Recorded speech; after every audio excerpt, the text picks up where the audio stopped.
Olá, mais uma vez aí, filmando. Agora nós vamos falar, nesse momento, sobre a reforma na Inglaterra, né?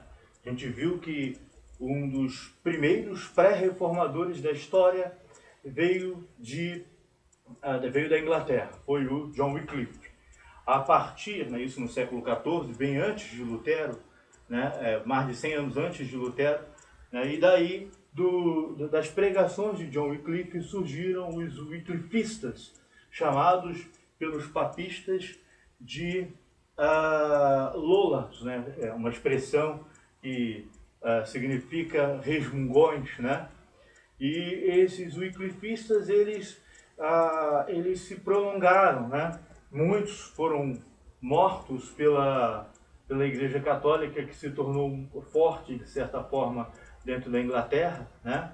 E aconteceu que no século XVI, né, surgiu ali um homem chamado Thomas Bilney, né, bem 100 anos, mais de 100 anos depois de John Wycliffe, né, e ele era uma pessoa com sérios problemas morais, sérios problemas espirituais, né, e ele foi para o mercado negro e comprou o Novo Testamento grego de Erasmo de Roterdã. Esse Novo Testamento grego, ele foi banido de vários países, né, especialmente da Inglaterra. Então Thomas Bilney foi lá, comprou o Novo Testamento grego, né, de Erasmo de Roterdã. Ele chegou em casa, leu o Novo Testamento, onde está escrito lá na carta de Timóteo, né, que Cristo veio ao mundo para salvar os pecadores, dos quais eu, disse o apóstolo Paulo, sou o principal deles, né? E o Thomas Bilney, ele fica impactado com essa palavra, né? E ele é reavivado espiritualmente com esta palavra, e ele quer compartilhar da sua fé, da sua descoberta com os seus companheiros, né? E ele era de Cambridge, né? E em Cambridge existia também uma importante universidade, até hoje, a Universidade de Cambridge, né? Tão antiga quanto a Universidade de Oxford, né? E aí o que acontece? O Thomas Bilney, ele leva o Novo Testamento grego para um bar chamado The Right Horse Inn, né? E ali era um lugar onde se reuniam, né, os acadêmicos da Universidade de Cambridge, os professores, alunos da universidade, e ele compartilha a sua fé com seus amigos, e ali, né, ele influencia o Novo Testamento, né, ele influencia na vida de outros acadêmicos da cidade, né, entre os quais o Thomas Cranmer, Thomas Cromwell e William Tyndale. William Tyndale, ele era da cidade de Oxford, da Universidade de Oxford, e ele fugiu de Oxford por conta da perseguição liderada por um papista chamado Thomas Wolsey, né? E ele fugiu para Cambridge, e em Cambridge ele se tornou também, já era protestante antes, só que aí ele foi avivado também nessa reunião lá em The Right Horse Inn, naquele bar ali, naquele ambiente ali.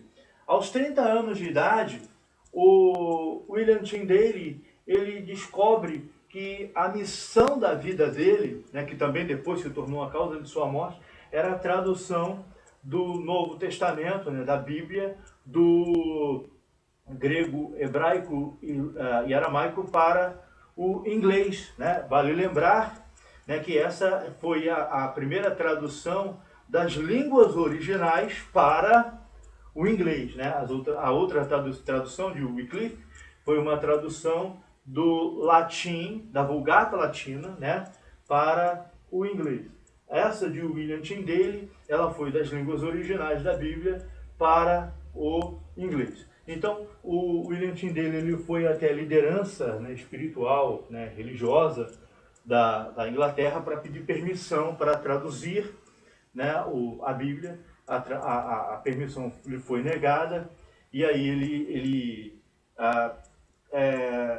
adquire amizade com as autoridades portuárias, né, da cidade, né, lá da Inglaterra. Ele viaja, né, para a Alemanha, tem contatos com Lutero, e depois para Antuérpia, né?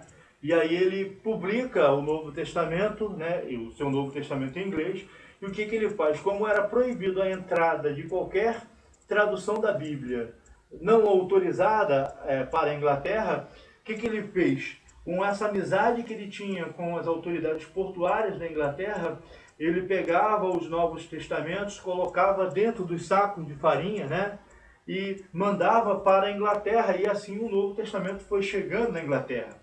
E, em decorrência disso, surgiu um holocausto bíblico. Inclusive, todas as cópias da primeira versão da tradução inglesa do Novo Testamento de William Tyndale, quase todas elas foram queimadas, né?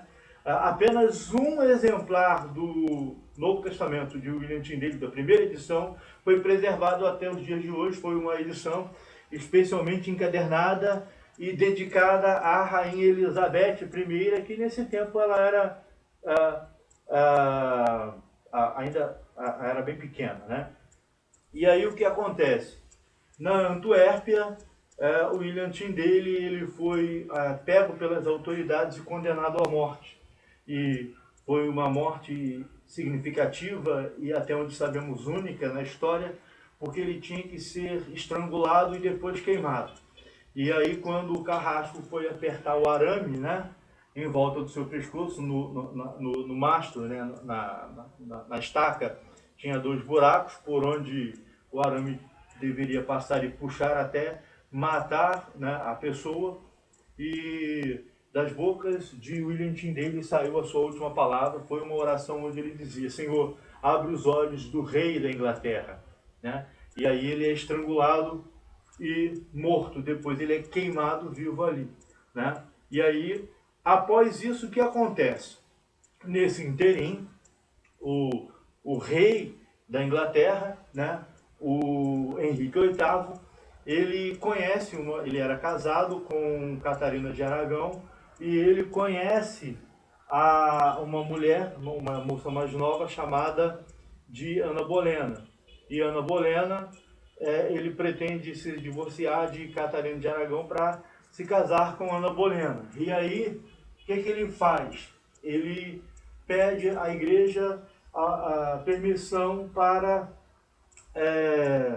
se divorciar. E a igreja não concede essa permissão a ele. Por quê? Porque a Catarina de Aragão era parente do imperador Carlos V, que era o imperador da época, né?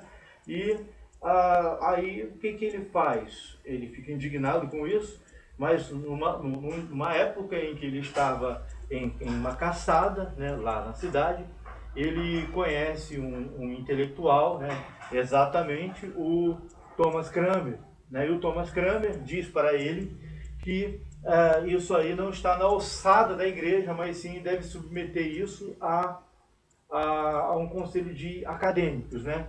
E aí lhe é permitido, né, através de várias manobras legais, né, e políticas, lhe é permitido se divorciar de Catarina de Aragão e se casar com Ana Bolena. Ana Bolena era inclusive protestante, né, e Catarina de Aragão era católica. E aí o que acontece?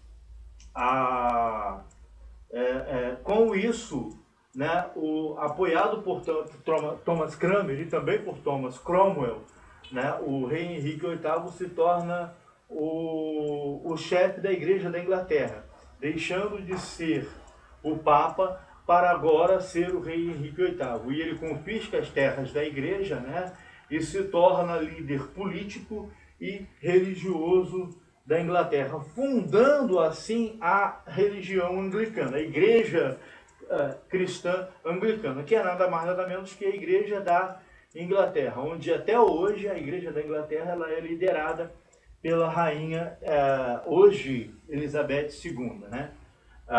Ok? E aí, gente, o que acontece? 3 anos depois que William Tyndale fez a oração Senhor, abre os olhos do rei da Inglaterra, né, um amigo seu, usando um apelido, pegou o Novo Testamento e pegou a tradução do Antigo Testamento da onde Tyndale tinha parado. Ele não conseguiu traduzir tudo.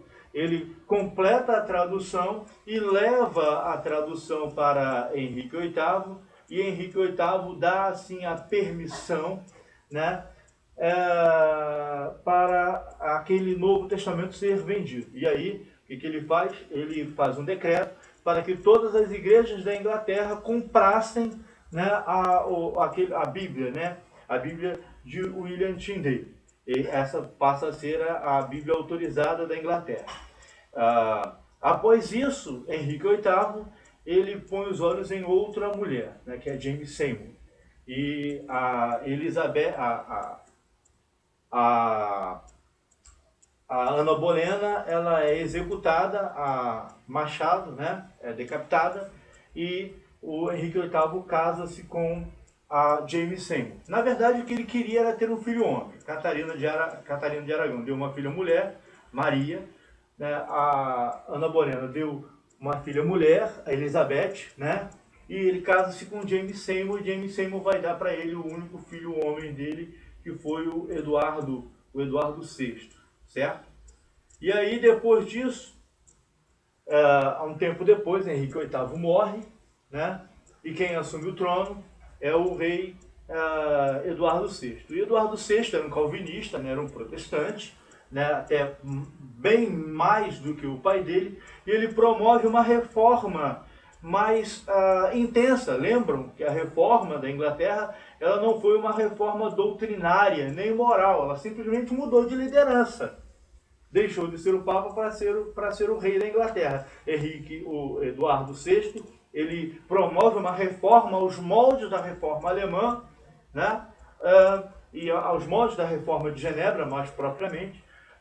Só que ele morre, né, depois de aproximadamente 6 anos no governo, ele morre, né, e quem assume o trono é a sua meia-irmã Maria. Só que Maria era católica e Maria instaura novamente o catolicismo dentro da Inglaterra e, com isso, ela passa a perseguir os protestantes. E nesse momento, né, morre o pregador Thomas Bilney, aquele que levou a sua Bíblia lá para o bar, The Right Rose Inn, né? Morre o Thomas Cromwell, né? E o John Fright, não, John Fright foi na época ainda de Henrique VIII, mas morrem várias pessoas ali, vários líderes reformadores, né? Morrem ali no tempo da Maria Sanguinária. Morrem 300 protestantes só nesse reino. Ela reina por pouco tempo também, ela morre, né, e quem assume o reino, o trono da Inglaterra é Elizabeth I. Né? Elizabeth era protestante, ela era filha de Ana Bolena, né? Só que ali tem uma guerra. Né? E nessa guerra, né, para não aflorar, né, os conflitos entre católicos e protestantes, ela promove uma reforma, mas ela não torna mais intensa essa reforma. Essa reforma volta a ser mais ou menos, né, da mesma intensidade que o pai dela, Henrique VIII, tinha promovido. Né? E algo importante que ocorre aí é a formulação do livro da oração comum, né, formulada por Thomas Cromwell, né, que vai regrar a vida da igreja. Né? E após a morte da rainha Elizabeth II, quem assume o trono da Inglaterra é o rei James, né? E o rei James era o James I da Inglaterra e o James VI da Escócia. Ele, na verdade, era rei da Escócia, mas como Elizabeth ela não casou, ela não tinha filhos, né? Então o rei da Escócia, vai lembrar que a Escócia e a Inglaterra ficam na mesma ilha, a Escócia ao norte, a Inglaterra ao sul, né? E aí o rei Eduardo VI vai promover uma nova tradução da Bíblia, que é a tradução, né, da tradução dele, do rei James, né, que se torna a Bíblia mais vendida na Inglaterra. Né? E durante o seu reinado, né, o puritanismo vai se tornar mais forte, né? E a Inglaterra se tornará por certo tempo, né, um movimento puritano, ok? Depois disso ela se torna novamente anglicana. Muito obrigado aí, tchau.